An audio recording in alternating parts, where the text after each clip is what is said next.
Eternal Atake, whatever the fuck you want to call it, is out for the public a week early.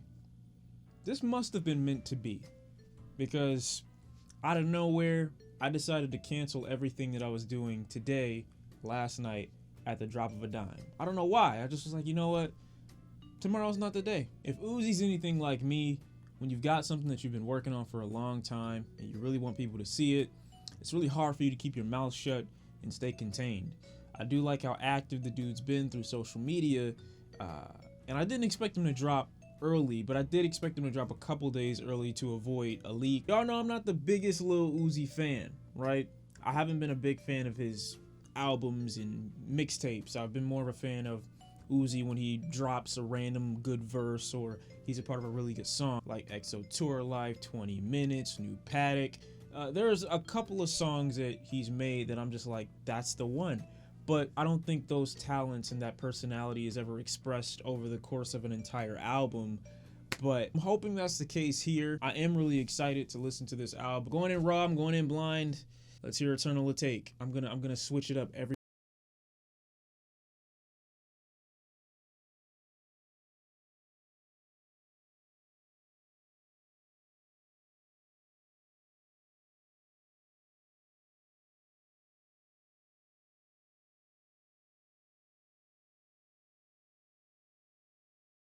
I like the little sticky, icky vocal inflections that he had at that part of the song.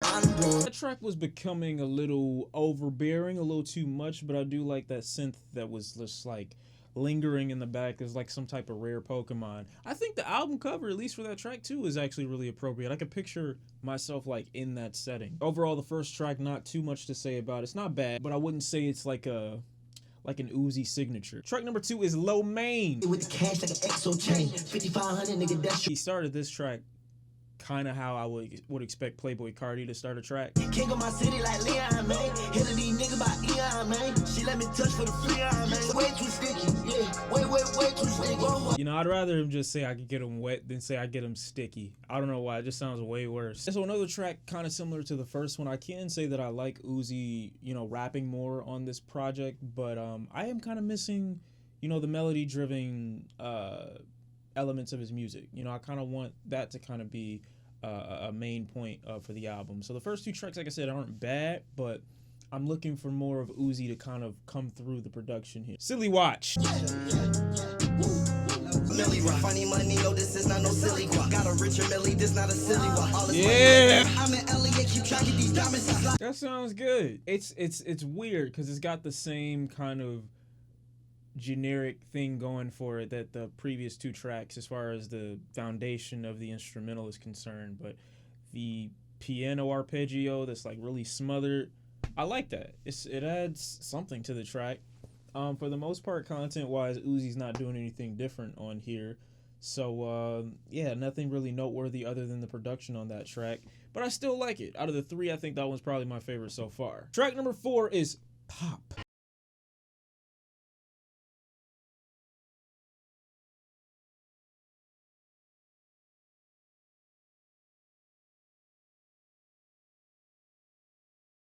I don't know about the whole pop thing when he's going with this chorus or whatever, and I definitely think the instrumental is kind of, it reminds me of something like old, kind of like a 80s or 90s space invasion type deal. But I think the best part of this song, like if there are any highlights, is probably the vocal inflections from Uzi, you know, the cadence and the flow switches. You know, he kind of reminds me of early Wayne a bit, so I don't think it's a bad track.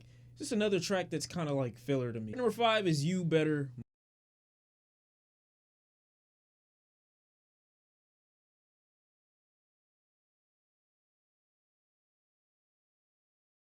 Oh wait, I'm sorry. Yeah, there we go, Uzi. I'm sitting here thinking like, where have I heard this sound before? He literally just says it's the pinball game.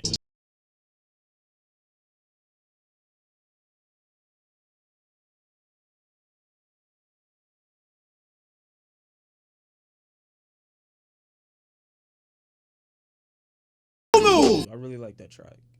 It's just a piece of him feels like absent from these songs so far.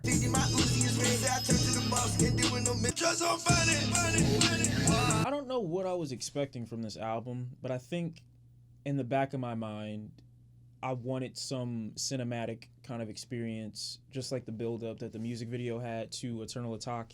I think I really liked what it was building into, the world he was kind of promoting. Led me to believe it would be a really cinematic movie-like adventurous experience, and so far all I've gotten is a bunch of trap beats, and that's not like horrible, because I think he does well on a good portion of the tracks I've heard so far. But you know, I want his signature on here. Lil Uzi could be replaced with a myriad of different artists that would rap in a similar way that he would over majority of these beats so far. Track number 7 though is I'm Sorry. Me too. This is more where I think he fits. She got me acting all sad, damn. Everything bad, damn man. I'ma just do what I can. Sorry for everything I ever said.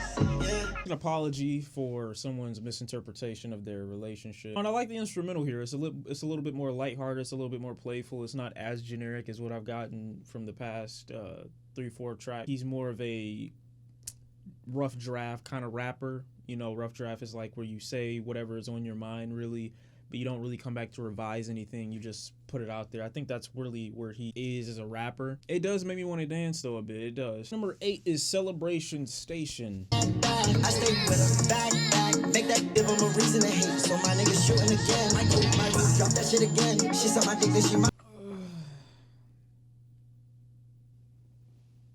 I want to like this album so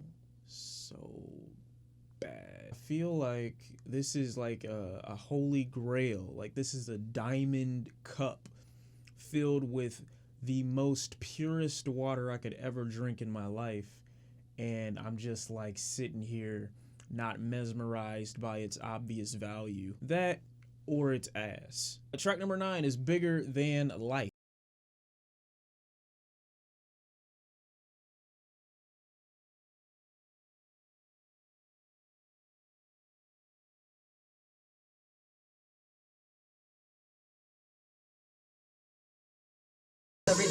Bro, it's like a choir or an orchestra in the back, and then all of it's like circling around Uzi, lifting him up, but everything's happening in space. You had this one woman that was singing these vocals in the background in the very beginning that it's almost like her voice turned into the guitar strings.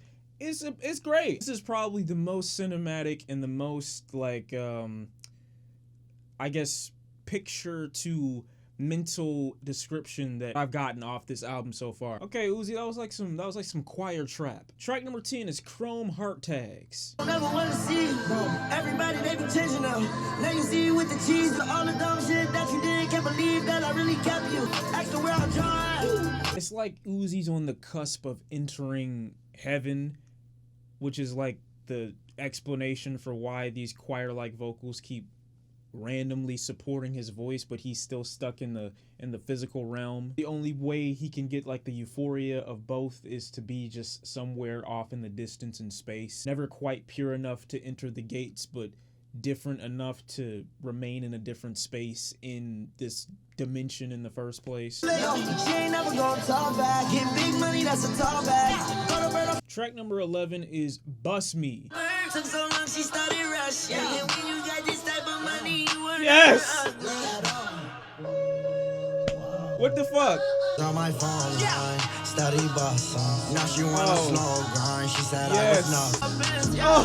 300 for 2 dog pants. Was with my Irish bitch. She said, Uzi, you so lucky. I ain't rent. Save your money, bitch. Dude is really making choir trap music. Yeah, man, these last few tracks, you know, the second leg of the album is really coming around into more of a cinematic experience, something more than just the generic piece of musical foundation he's given us in the very beginning. This existed for God knows how long already, but I really like how he's kind of, you know, fusing those elements and making something a bit more euphoric as opposed to, you know, at least something to kind of match what's going on in the album cover art and what he's promoted so far, almost promoting like a different dimension or a different world, or living in a space between these two places that can never coexist. Yeah, we got a track Bust Me, you know? She want everything paid for. Uzi might be willing to do it.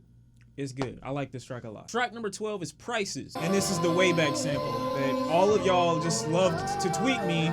Couldn't just let me see on my own. Heard that Rolls Royce is your homies. So you with that is alone. And you rise like my boner. I fuck your bitch and take that off from What? Mix my eyes with my lungs. You is Oh, that bar is great. You keep flexing with that drop. Best believe you gon' get dropped.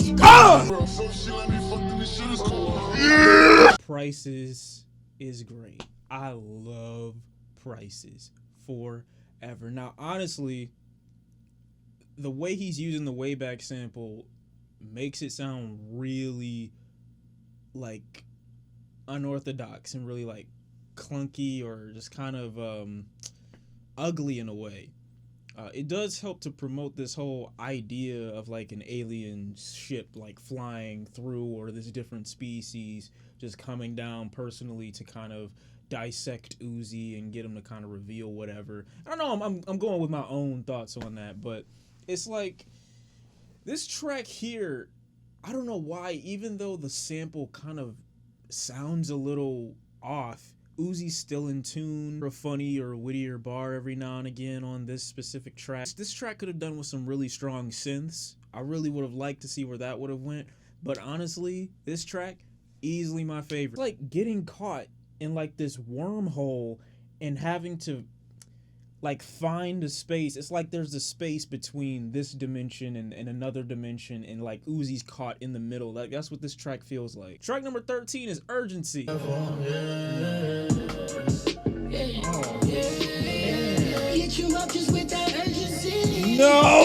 but yes.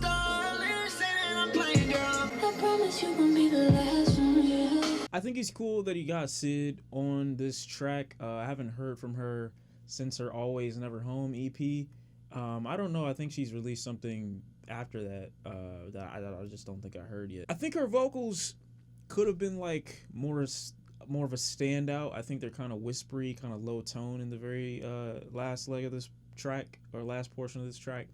Uzi, it was going in a really like heavenly direction, and then it kind of just like devolved a little bit.